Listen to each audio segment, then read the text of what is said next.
شب برات کی فضیلت۔ حضرت معاذ بن جبل رضی اللہ تعالیٰ عنہ روایت فرماتے ہیں کہ رسول اکرم صلی اللہ علیہ وآلہ وسلم نے فرمایا، اللہ تعالیٰ 15ویں رات کو اپنی تمام مخلوق کی مغفرت فرما دیتا ہے، لیکن مشرک اور کینہ رکھنے والا نہیں بخشا جاتا۔ علامہ سبکی رحمۃ اللہ تعالیٰ علیہ فرماتے ہیں، یہ رات سال بھر کے گناہوں کا کفارہ ہوتی ہے، یعنی ان راتوں میں اللہ کی عبادت کرنا اور ذکر الہی میں مصروف رہنا گناہوں کے کفارہ کا سبب ہوتا ہے۔ حضرت امام احمد رضی اللہ تعالیٰ عنہ سے مروی ہے کہ سید عالم صلی اللہ تعالیٰ علیہ وسلم نے فرمایا، اللہ تعالیٰ 15 شعبان کی رات کو اپنے بندوں میں ظہور فرماتا ہے اور 2 آدمیوں کے علاوہ دنیا میں تمام انسانوں کو بخش دیتا ہے، ان میں سے ایک مشرک اور دوسرا کینہ پرور۔ حضرت عطا بن یسار رضی اللہ تعالیٰ عنہ سے مروی ہے کہ جب شعبان کی 15ویں رات آتی ہے تو ملک الموت کو ہر اس شخص کا نام لکھوا دیا جاتا ہے جو اس شعبان سے آئندہ سال مرنے والا ہوتا ہے۔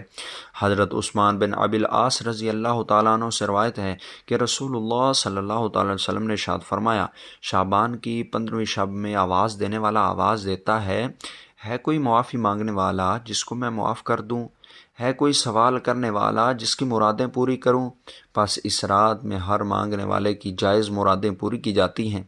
مگر زانیہ عورت اور مشرک کی دعا نہیں سنی جاتی۔ حضرت ابو ثعلبہ رضی اللہ تعالیٰ عنہ روایت فرماتے ہیں کہ نبی اکرم نور مجسم صلی اللہ تعالیٰ علیہ وسلم نے فرمایا، شعبان کی 15ویں رات میں اللہ تعالیٰ اپنے بندوں کی طرف متوجہ ہو کر مومنوں کو مغفرت عطا فرماتا ہے اور کینہ رکھنے والے کو ان کی کینہ پروری پر چھوڑ دیتا ہے، یعنی ان کی مغفرت نہیں فرماتا یہاں تک کہ کینہ پروری چھوڑ کر پھر دعا کیجیے۔